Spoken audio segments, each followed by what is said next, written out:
Hello, my friends. I'm Katie Taylor, certified child life specialist. Have you ever found yourself amazed at the strength that people find in the toughest of times? Well, today we're talking about that exact topic. It's actually a phenomenon called PTG or post traumatic growth. We're taking a special look at the deeply personal journeys parents embark on during or after their child's medical battles. Together, we'll explore how these intense experiences can unexpectedly sow seeds of strength, create tighter family bonds, and awaken a profound appreciation for every precious moment of life. And guess what? We have a special guest, parent and passionate advocate, Kathryn Whitaker, who's here to share her inspiring story. So grab your favorite cup of coffee or whatever you like to drink and settle in and join us as we uncover the resilience and beautiful transformation that is often hidden within the heart of every parent's medical challenge. Hello, my friends. Welcome to Child Life on Call. This podcast is a safe place for parents to share their stories about what it's like to have a child that has a medical experience, diagnosis, disease, and or everything in between. We know there's power in sharing stories, and that power multiplies when you can listen to other parents who have walked a similar path to yours. Giving and getting advice is great, but hearing how another parent navigates the complexities and nuances of healthcare is even better. As a child life specialist, my role is to support, validate, and provide emotionally safe spaces for kids and their families, and I am so honored to be on this journey with you. In addition to parent stories, we sprinkle in some expert episodes every now and again that have content for both parents and professionals in the field of healthcare, all with the mission to empower parents to be confident advocates and partners with the care team during healthcare experiences. We're so glad you're here. Kathryn, I am so excited to have you on the Child Life on Call podcast. I have been on your podcast 2 times for Hand to Hold, and you're also a fellow Central Texan like myself. And I just feel so comfortable whenever you're with me. So thank you for joining us as the first guest interview for 2024. Well, what an honor to be the first one in 2024. Thanks for that. Yeah, so my name's Kathryn Whitaker. I'm a sixth generation Texan. So I hope people have captions on or they can slow it down if they're listening to the podcast. I'm the mom of 6 children. My youngest is 9, my oldest is 22, and my husband and I have been married 27 years. So originally my background was in agriculture. So I've got a couple of degrees in agriculture, one from Texas A&M, another from Iowa State. And then, yeah, then I started having babies and life changed a little bit. And then I had Mm. more babies and life changed a lot. So now, yeah, like you said, I do run the podcast for Hand to Hold, which is a national nonprofit which pairs seasoned NICU parents with current NICU parents. And it was a huge help to me when we were in the neonatal intensive care unit. And it's a fun thing that I get to do to hear people's stories. So I love it. Mm. So that's a little bit about me. Oh, I love that. I love the agriculture background. So you're an A&M Aggie girl for sure. Actually, I'm an actual Aggie, yes. An actual Aggie. An actual Aggie, yeah. So, gosh, as we kind of venture into 2024, and I hope the listeners forgive me as we kind of transition a little bit from our past style that we've had over the past 7 years, there's one of the themes that I want to bring up, and I think fits you perfectly, Catherine. And that's that over the past 200 episodes, when we have talked with families, certain themes have emerged. And one of them is that having a child who has a medical experience, and I know your family went through when one of your child was a preemie, parents tend to have or can have this complete personal growth that comes from, some could say, the worst experience of your life or the most difficult experience of your life. And not only the personal growth, but a complete career change. I'm interested in how you find yourself falling into those categories. And it's a very loaded question, but feel free to start wherever, whatever is coming up for you in terms of personal growth from something that was so difficult and life changing for you. I think Luke's birth, so he's our 5th baby, and he was the one that was born premature. I think Luke's birth just allowed me to really lean into the parts that were already there, but maybe lean in with a little bit more confidence, because I think sometimes I don't know if it's a woman thing or if it's a person thing, but sometimes we are hesitant, I think, to share our gifts because we are afraid that we're going to fail. Like, we are good at this thing, but are we really good enough? Like, we've seen this person and they're so much better at it. And with Luke, I think I realized, one, time is not infinite. with our families. We have a finite amount of time with them. And secondly, is that sometimes you're presented with an opportunity to grow and you can either lean into that or lean out of it. And I think Luke gave me the confidence to lean into it. So prior to him and prior to babies, I was doing marketing and communications and absolutely loved it. And then I started having a bunch of babies and had my own little side business. I was doing graphic design and it was such a good, balance. I could be a mom and do the things that I wanted to do, but I could also fulfill this great love of mine, to do graphic design, and it was awesome. And then Luke came around and I thought, how what am I supposed to do? And I think there was this period of we were in doctor's offices and it was intense and it was a lot. But as we started to sort of I don't wanna say that things got less crazy because I think we just learned to deal with it better. But as Mm. I started to find my feet again and started to get better sleep and also take in some of the hard things that were happening in his life, I actually looked around and thought, "This can't be for nothing. We did not go through this for nothing, and so where am I being called to share those gifts?" And so God started opening a few doors here and over there, and my husband and I started having a lot of late night discussions about how does this change the trajectory of our family?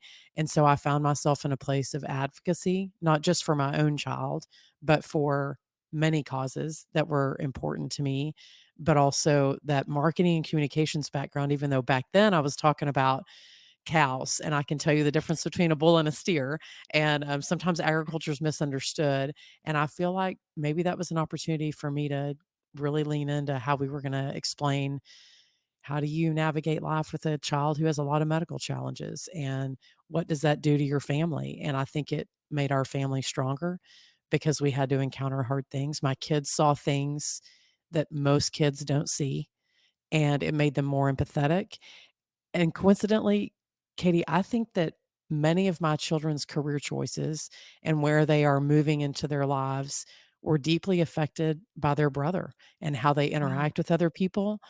And we often say that our family is this because of that. So we became this because of that really hard thing. And while I don't wish to take away the hard thing, I am grateful for the fruit that came from it. Wow, that is so beautiful. What are they thinking about?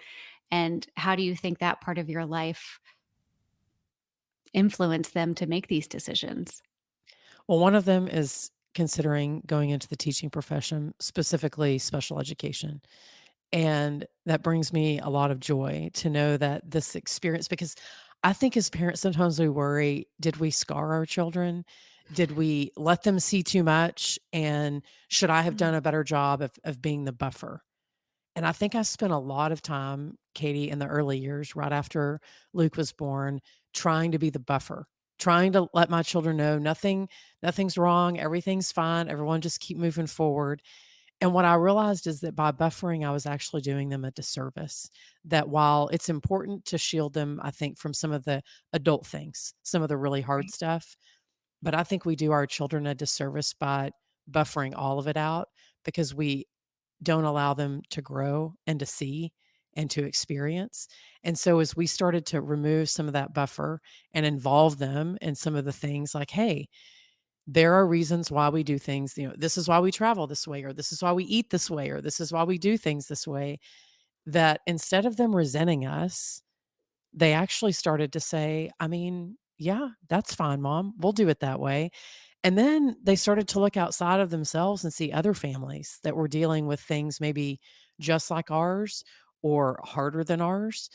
And there's this real empathy to them. So I see that and how they interact with their friends and with their coworkers.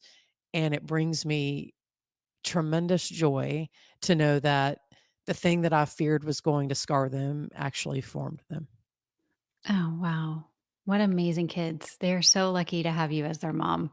And a mom of 6 is not easy to balance all of the needs and all of the feelings. It's difficult. Oh, I'm a there's a mom lot of of 2. feelings. There's a lot of feelings, right? Yeah. And then I also, it's so interesting. I came into this episode talking about the personal growth of you, but what we also see is the personal growth of your kids, the personal growth probably of your marriage. I laughed out loud and cackle when I read your website. I have to just say this really quick. In September 2009, Kathryn gave birth to a preemie, Luke, becoming that family that everyone talks about, shakes their head and says, I don't know how they do it, was humbling. Pretty sure survival was a combination of divine intervention, some pain meds, a great marriage therapist, a compassionate priest, and the occasional Shiner Bach. Luke's life and its many lessons redefined Kathryn's family. And I imagine the personal growth that comes from your own personal experience, but also just within your family, with your relationship with the divine or spirit, whatever that may be within your marriage, are all parts of it too. Oh, for sure. I mean, I don't think anyone that goes through something difficult does it on their own. I mean, there's certainly a community of people. Maybe it's, a faith community, maybe it's your neighborhood, maybe it's your own family, maybe it's, your friends. But I think that I was living life, Katie, pretty independently. I'm top A. I was like, I got this. I do not, there is no hill I cannot climb, no mountain I cannot crest. And then we got ourselves a preemie. And I looked around and was like, okay, well, this is maybe a little bit out of the wheelhouse of expertise. And I finally started trusting other people and allowing them and inviting them, I think, into the hard parts of our life where I was feeling, I think we talked about this earlier, when I was shielding some of my kids, I was shielding some of our friends and family from the hard stuff. And finally I was like, why am I doing that? They need to be invited into this because we're not the only ones that can grow here. Other people can too. And maybe our experience might make someone else's less difficult. And that was all, I think, part of a good healing process of when you go through something traumatic, you don't want it to stay that way. And when you look around and see someone else like, I can't believe someone else has to do this. Well, I'm going to step in because this one thing was really hard for me and I want to make that easier for them. And I think that was all part of the way that it's supposed to be, is that we are not supposed to operate independently in our lives. We are built Mhm. for community. Yeah, we are. And it really starts with that vulnerability of you being able to open up to your kids, to yourself, to your families, which is not always easy to do when you're, just kind of hanging by a thread. Yeah. There was something you said at the beginning about being a strong advocate, not only for Luke, but for other kids too. Do you have a memory or a story about one of the first times that you advocated for Luke or for yourself, or maybe for one of your other kids during your kind of medical journey and your experience with Luke that really stood out to you and said, wow, I actually have a say in how things can go, or I can participate. You're not an outlier. You're actually a part of Luke's care team, the most important part. Well, I would like to say it was because I planned it, but I think it was just my instinctual mama bear. So Yeah. he had been in the hospital 9 days at the main hospital here in Austin and was kind of going through some ups and downs. And then we hit the hardest day of our life where Luke stopped breathing. And we had to resuscitate him and transport him over to Dell Children's, which is the children's hospital at the time back in 2009. And at the time, the doctors were discussing, should he go into surgery or should he not? He had a illness called necrotizing enterocolitis. Mm. So for the lay listener listening, that is an infection in the bowel, and once your bowel dies, it does not come back. So it was critical. Luke had a 2 in 10 chance actually of surviving that surgery. And I remember looking at our NICU nurse and I said, I want to speak. I do not know where this came from, Katie, but I said, I want to speak to the neonatologist and I want to speak to the general surgeon and I want to speak to them separately because at that Mm. time they had conflicting ideas of what they wanted to do. And she looked at me and she's like, okay. And so this general surgeon walks in the door and he is like 6'4", Yale, top of his class, Mhm. so gifted. And I said, you're going to put him into surgery based on what? And he explained, and then he brought in another surgeon, and we talked through it, and then he walked out the door, and then the neonatologist came in, and I said, "So explain to me why you do not think that Lucas is a candidate for surgery." And my husband happened, of course, it was the one time that he had decided to slip away just to go take a shower and hug on our kids at home. At the time, we had 4 children under the age of 8 at home, Wow. And he came back and he said, "You did what? You dressed down 2 doctors?" And I said, it was love, Katie. I loved my baby, and I knew while I did not have a degree in neonatology, I was not well-versed in pediatric surgery, but I was his mom, and I carried him for almost 9 months, and no one loved him more than me. And I think it was in that moment that I realized, "Hey, that counts for something." I may not have the medical degree, but I do have the connection with my kid that I will carry with me for the rest of my life because I know that when that doctor walks out of that room, while they definitely care about my child, they care deeply for our family, they are moving to the next patient and they also have a family at home that they care for, but I'm here. And I think it was in that moment that I decided I'm an expert in Luke, and I'm gonna own that, and I'm gonna speak up when something doesn't feel right, and I believe that if I had stood up earlier, we may not have been in the position of him getting neck, but, you can't go back in time and change those things, but in that moment, I decided I'm his mom, and I, owned it, and I think you stop wallowing in the hard stuff, and I'm like, "All right, my job as his mom is to be his voice, and I will be that for as long as he needs me. And now that he is, in middle school and moving into things, now when we go to doctor visits, I'm like, okay, this is where you have to advocate for yourself. Yeah. And, but I have found myself advocating for things other than Luke, whether they be medical for some of my other children or things that I believe in, at our school or in our community, but that only shifted because of Luke, and I think it shifted not just because of him, but also my tone shifted of one of, "You have to do it my way," and instead being like, "I think we can do this better," and so my tone changed from one of, authority to one of love, and I think there's a difference when we advocate for things out of just, fire and brimstone, or when we advocate out of things because we care deeply and it comes from a deep place of longing and a deep place of love. Wow. What was your ultimate decision after talking with the general surgeon and the neonatologist?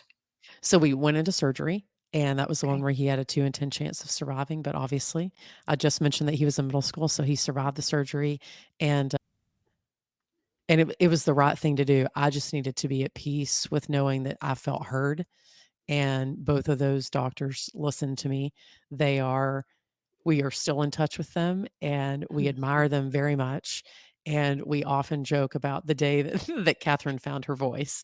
So, yeah, it was a good moment. It was a good moment. Wow, what a beautiful moment, and it's right, it's like the timing has to be right, the moment has to be right, I often tell families, start advocating for small things first and just get good at practicing it, because that moment will come where you'll find yourself making the most important decision. You thought medical decisions were up to the care team, but often these big choices are up to parents and you have no experience and no training in it and you do have to trust yourself. And I think what you said about advocating with love and not with fire goes a long way. If you would have brought those doctors in the room and said, "Y'all hash it out, I want to hear this," who knows what would have Right. happened. And that is not easier said than done, for sure. I'm sure you Well, walked I out can't those believe that rooms. was the thing that, allowed me to find my voice. I mean, later on, I would negotiate with them, they would say, "Well, we wanna do, this much fortification," and I was like, "How about we split the difference?" Or, "Can I, just nurse more often?" And so I found that it wasn't so much of, me negotiating, but me saying, "Hey, can we try this?" And then they would say, "Well, what if we tried this?" And then we would sort of find a balance of Mhm. I think meeting the needs medically, but also understanding that we wanted to try something. And I think that was the benefit of at that time, Dell was really one of the only hospitals in the area that was doing family-centered care. So we were rounding, with the team of doctors, and I was seen and my husband as well were seen as integral members of the team. And I can tell you that I wish that that had been around many years ago when we were dealing with other stuff with some of our other kids, but I mean, parents know intrinsically what our kids need, and I think when you take that with all the people that are in that room, child life, the chaplain was there, the surgeon was there, the nurses were there, the specialists, everybody sees a different piece of the puzzle, and when you can all sort of lay them out on the table, the person that wins is the kid, right? The person Mm. that comes out better because everyone has shared their perspective, and you get the very best of everyone as opposed to bits and pieces of what everyone thinks that should be done. And so I think that advocacy really blended well with sort of the style of care that we were getting. I would love to tell you that in 2023 or 2024, when this podcast is airing, that family-centered rounds are a thing that happens in every single hospital, but I can't tell you that. If parents are interested in having more of a voice, more people at the table, how would you recommend they start asking for something like that? I think it's helpful, Katie, when people identify, like, what's the big 3 things? Like, is it Mm, in Luke's case, like, we were trying to get him to gain weight back then, so do we bring in gastroenterology? Do we bring in nutrition? Who do we talk to? So I think it was my primary link to all of those questions was my NICU nurse, and I would ask her, "Okay, so these are," and I would have my list of questions. "Okay, so these are the things that I'm most concerned about. Who do we talk to? Who do I ask?" And so I think it's just being unafraid to ask. I think we have to realize that while those doctors and nurses and all those specialists are experts, you are too. So yeah. believing that you were on the same plane, I think is the first thing. And then second, sort of as questions would come, I would just write them down. And the nurses knew they were next to his bed. And so sometimes those doctors may round maybe when we weren't in the hospital. And so I would say, "Hey, if so and so doctor comes by, I want the answer to this question, and I'm gonna be testing you when I get back if he's come by." And it was so good because then I would come back and they were like, "Oh, yeah, he did come by or she did come by, and this is what they said." And then I could follow up with that. So I started keeping a notebook of every doctor and every anomaly that Luke had, and then we just sort of drilled down what's the most mission critical. And it took a while to drill down because there were a lot of mission critical things that we were dealing with him, but I think having a place where you can write down your questions and then believing that you are worthy to ask those questions and qualified to ask those questions, and then following up with them. So I spent a ridiculous amount of time on the phone with nurse practitioners and specialists trying to figure out what the best course of action was, but it became my full-time job, and I Mm. didn't know that that was gonna be my full-time job, but I think just believing that you can be the person to ask the questions and then writing those down. I mean, because when we first started in the hospital in the NICU, we were not it was not family-centered care. So, it was like to each their own, and Mhm. I'd say the 3rd part of that was find yourself some community. There were some other NICU moms that I connected with, and while some of our kids had some of the same issues, not necessarily, but the desire to help them meet the next milestone was there, and so I think that we found a lot of camaraderie and solidarity in one another, like, "Yeah, you should go talk to that person," or, "Why didn't you say this?" or, "Oh, definitely do that." So it was sort of encouragement to be like, "Okay, I'm not the outlier here. Like, I'm not asking for too much, I'm not demanding too much, I'm not asking too many questions." And so to have them in our corner was really helpful. Oh, it's so smart. And the way that you present it as like the big three, I think is a very tangible way for parents to do it. Choose three things to focus on. And maybe they'll be different tomorrow. They probably Yep. won't be. But write those down and focus on those and see where you can step in. And the other thing I would just add to that is one of the things that parents can do that they may not know is ask for something that's called a family care conference. And if you don't have family centered rounds, if you have people coming in and out that you aren't able to see, a family care conference is when you, the parents, sit around with all of the specialties from PTOT to speech to the neonatologist, even the surgeon. All of the specialties that are involved in your child's care have a representative to come sit at the table. And I would ask for one of those, and you could ask the NICU nurse for that, the social worker, child life specialist, and they can start putting a bug in the ear and say, we need to get this going. And often specialties like doing these because it gets you so much closer to discharge faster because everybody is on the same page. Yeah. So don't be afraid to ask for a family care conference. And if you're afraid to ask, just start with curiosity. activity? What do these look like? If I were to ask for it, what would be a good time to do it? But I love those, and my last 2 cents there is bring someone to take notes for you or ask the social worker to take notes so that you can be present during the meeting. I would often find myself maybe I didn't have a great or know the family, not have a good relationship with them, but I just didn't know them. If they had a family care conference, I would introduce myself ahead of times and offer to take notes so that they could stay present. And what I could do is understand what the medical team was saying, write down their questions, their answers so that the family could be present. And it was a great rapport building activity for myself to have a relationship with the family, but also just allowed them to stay present and really listen to what the team was telling them. Yeah, and I'd add to that, I think we reached out to the patient advocate at the hospital, so every hospital Okay. has a patient advocate, as well as, and I found this out because we had a lot of medical needs, is that your insurance company will often, if you ask, give you a person dedicated to navigating what claims and what paperwork you need to file to get certain things covered. And so I believe it's called a patient advocate on the insurance side, but that person was immensely helpful to us because she allowed us to say, "Hey, we want to get this covered." And I was like, "Okay, so what's the CPT code for that?" So we would figure out like, how do you need to code that so that it gets covered the right way so it doesn't get denied? And then you have to make 17 more phone calls to get that covered. So when you have a lot of medical needs, you can, if you have insurance, you can ask your insurance company or you can ask the hospital billing office, I need I need some help here, and don't be afraid to negotiate the terms of things like bills or coverages because those are all things that you are well within your rights to ask for. And again, that came back to that advocacy piece. Like, I didn't even know that you could ask that, but I started asking Mhm. questions, and all of a sudden, resources that I had no idea were available became available. So sometimes it's just asking the question, is there someone here that can help Is there me? someone here? Yeah. Is there someone here? Yeah. Uh, yeah, and even asking, "Well, what have other parents asked?" Or what else what should I be asking? What should I be thinking about? Sometimes the brain space is so limited by the overflux of emotions and exhaustion. One of my last questions for you, Catherine, is you're navigating a threatening life illness in the NICU. You have 4 kids at home. What are some of the things that help you the most in those darkest times in navigating that?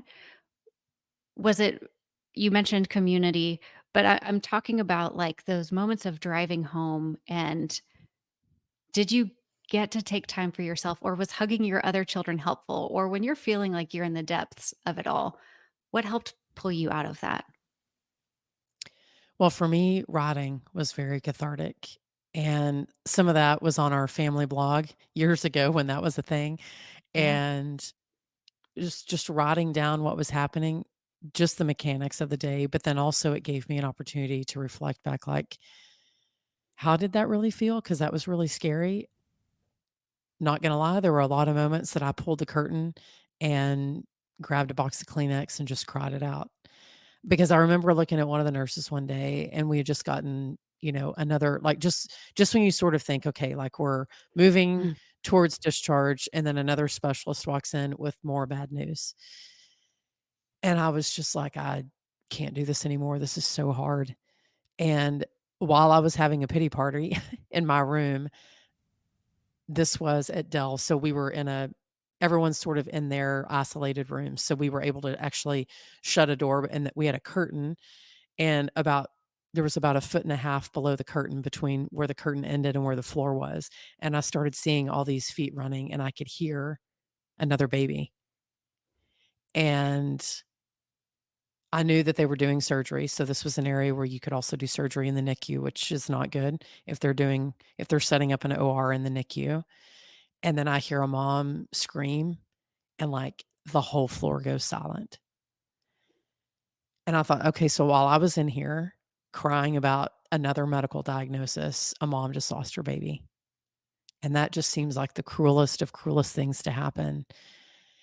And I just remember thinking, I think you have to stay present to where you are, and if that moment means that you are crying it out in your room, and it doesn't mean that her loss was worse than mine, they were equally horrible. and it is your life, and you are allowed to feel the feelings. And I think, Katie, I learned that when it's a hard day, it's okay to just hang it up and say, "All right, we're just gonna go cry in the Mhm. closet, and we're gonna drink a Dr. Pepper, and we're gonna eat some ice cream, and tomorrow's a new day." And I Yeah. think that when you and these are all things that we learned in therapy, the more that you try to push away how you feel and try to sugarcoat it to get to the next moment, the more damage that you do. And so, yes, that community was important, but also owning, like, how I was feeling, and then what am I gonna do with that? And so what came from that is that I was able to process that through writing and through journaling. But there were also a lot of times that I looked around and thought, well, today's a good day. How can we share the fruits of this good day with somebody else? And often you would see someone in the hospital and they would be having a rough day. And I would just like walk over and be like, I'm sorry, today's hard. I Yeah. totally understand. And, I found all the places in the hospital that were quiet, that when it was really hard, that I would just go spend a minute in a really quiet place. Offline, I'm happy to share where all those if anybody wants to know where the quiet places are at Dell, She's you got just a call me. treasure map with, X's all over it. I do actually, and those were a lot of moments of big epiphanies for me, of introspection of where we were and where we are and where we're going. And those were some things that helped me, and I tried really hard that when my younger kids, the ones who were at home, had events or things, I tried really hard to be there and not have my mind be back in the NICU, because, like, one of them, I think at the time, was playing flag football, and I went to that game, and I remember thinking, "Everyone else here gets to go home to their families, and they get to eat dinner, and I get to go home and put on my tennis shoes and go to the NICU."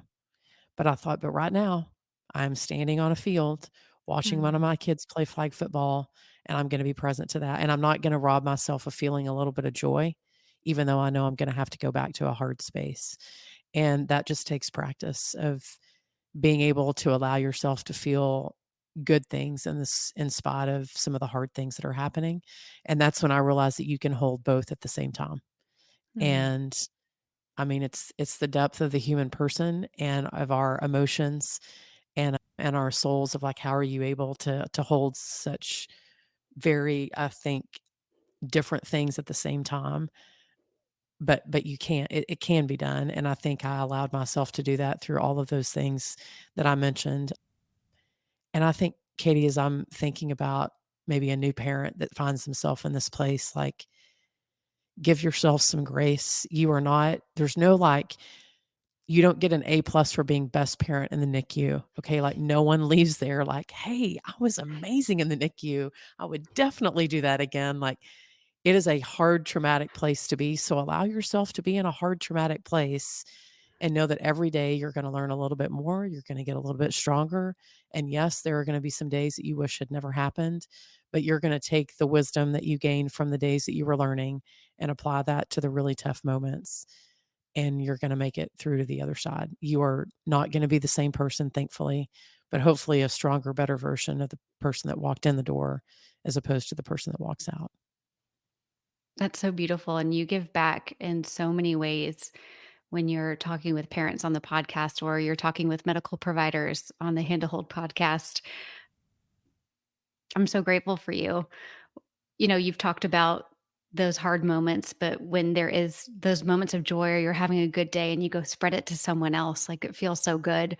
And I know recently in this holiday season, your family has raised in your community $4,000 worth of the most perfect items that a hospital could ever need. And I just want you to brag on yourself and your family and what you've done and tell us kind of what that has looked like in the past few weeks. Yeah, so a few weeks ago, I have 2 children at home that are old enough to be on the computer, I should say. So one's in high school, one's in middle school. So my middle school kid is my preemie. Although my high school kid was born early, she never spent time in the NICU. And we were just sort of brainstorming, like, what are some ways that we can give back to the community this year? Like, I feel like as your kids get older, they actually need less stuff. And so we're like, well, surely we can do something different with that. So my Yeah. oldest was like, how about we put together like a list of things for the hospital. And then my preemie was like, I think that like I can think of some things that would be really cool, like for kids my age. And so we reached out to you.